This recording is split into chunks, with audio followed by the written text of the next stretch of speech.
Selling a home in today's market here in 2025 is a little bit more difficult than it was a few years ago. And a lot of homeowners make five crucial mistakes when they're trying to sell their home, five mistakes that can cost them thousands, if not tens of thousands of dollars. And the sad part is that these mistakes are very easily avoided. So that's what I'm going to talk to you about, how you can avoid these mistakes and what these mistakes are, so you will sell your home faster and for more money, whether you're selling it on your home, on your own, or you're going with a real estate professional. My name is Ben Danholm. I am a real estate broker here in Central Florida, and I've been a real estate broker here for quite a while now. I have helped countless people buy and sell property here in Central Florida and throughout the state.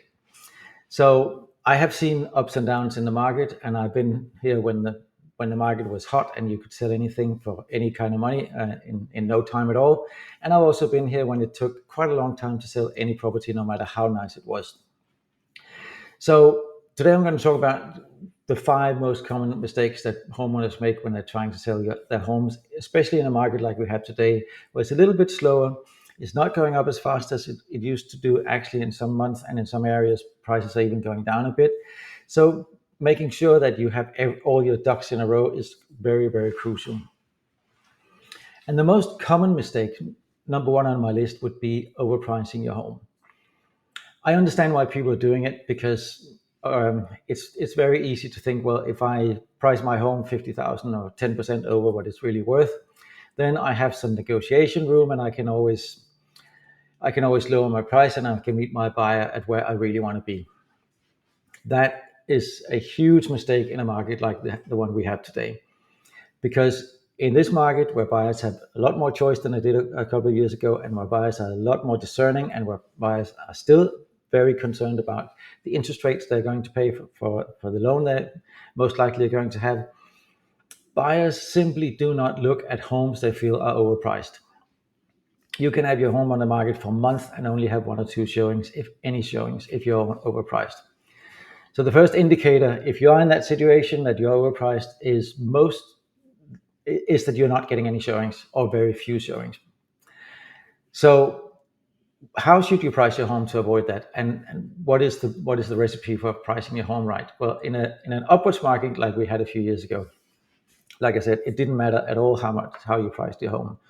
You could price it 50,000 over value, and it would still get some offers, and you would most likely get what you're asking and even more.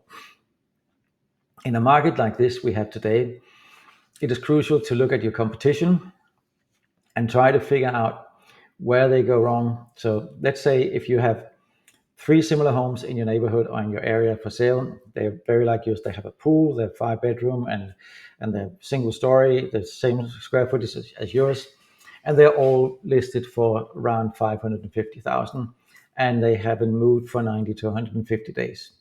If they're still on the market after that long time and they're priced around that, clearly they are overpriced. So if you decide to price yourself at or above that same price, you might as well not list your home, because you're not going to sell it. You need to take a good hard look at those prices and say to yourself, well, if I want to be competitive in this market, I need to price myself well below. And the longer your competition have been on the market without selling, the lower you need to go to make sure that you get some interest, because the more they're overpriced. So I would say in a situation like the one I just described, you are probably going to have to list your house around 500,000 or 10% below what your competition is listed at. So that would be the logical and the best way to avoid overpricing and to be competitive in a market like this.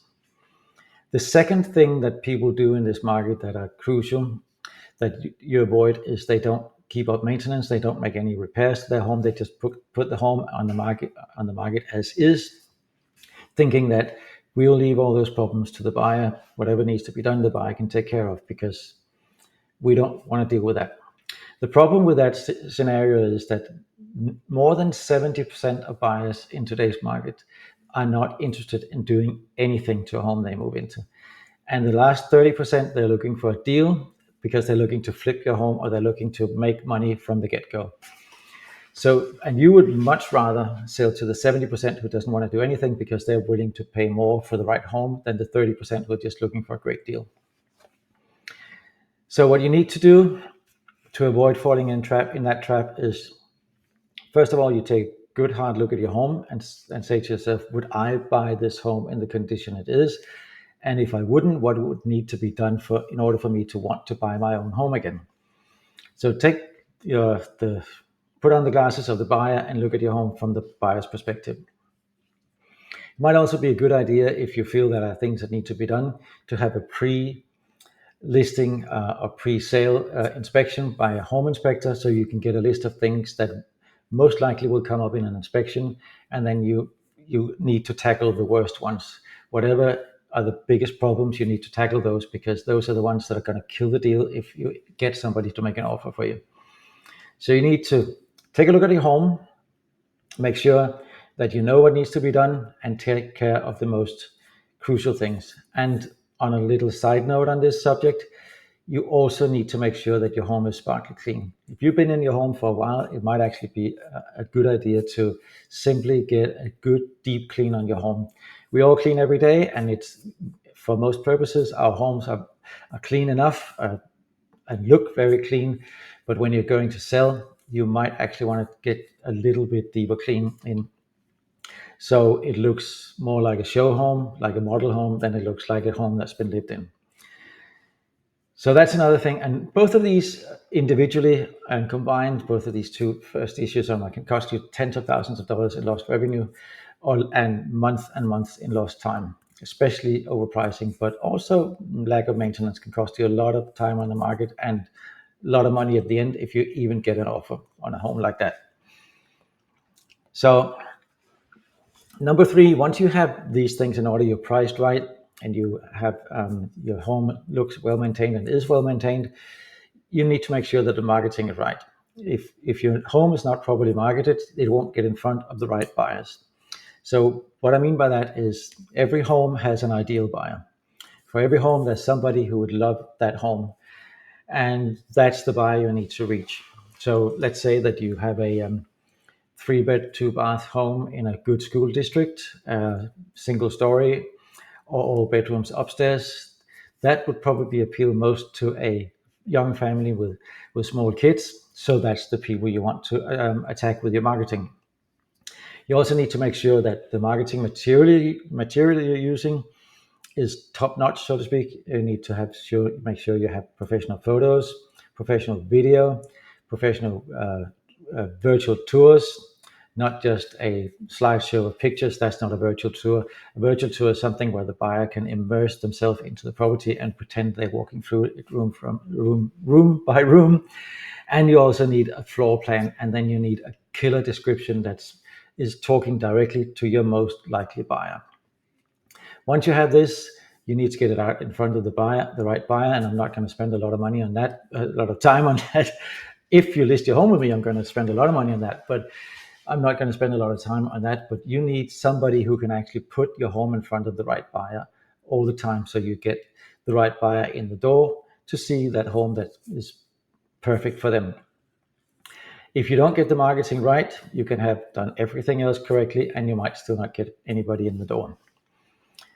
So to recap, you need to make sure you're priced right. You need to make sure the home looks and feels well maintained and is clean. And you also need to have the perfect marketing that talks to the buyer who's most likely to buy your home. Number 4 on the list of things that a lot of sellers do wrong when they try to sell their home is that they don't make the home available. I am not saying that your home should be available 24/7.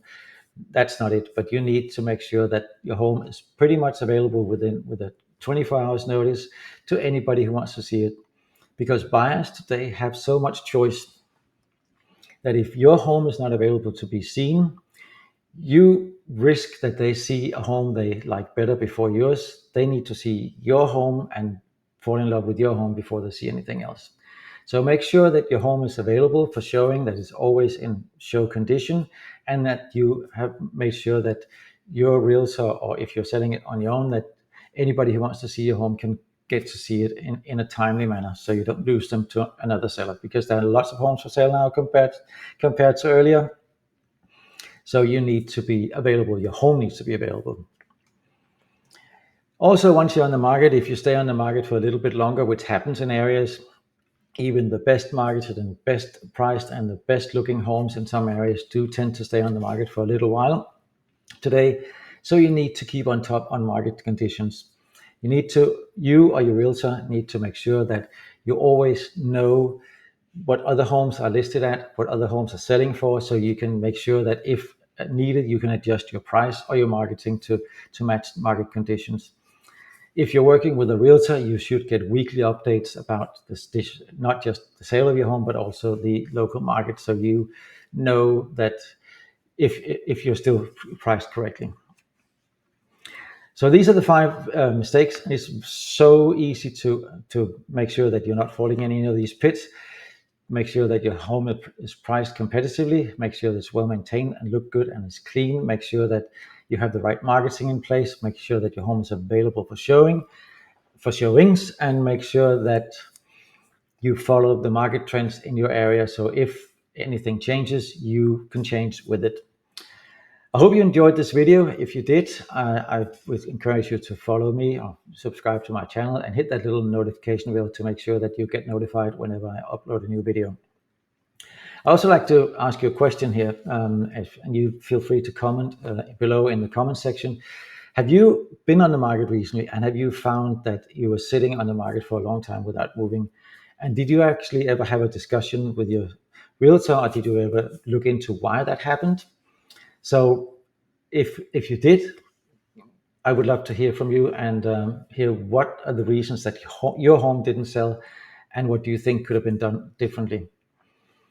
Thank you so much for watching, and don't forget, I'm always available for a free and no obligation consultation.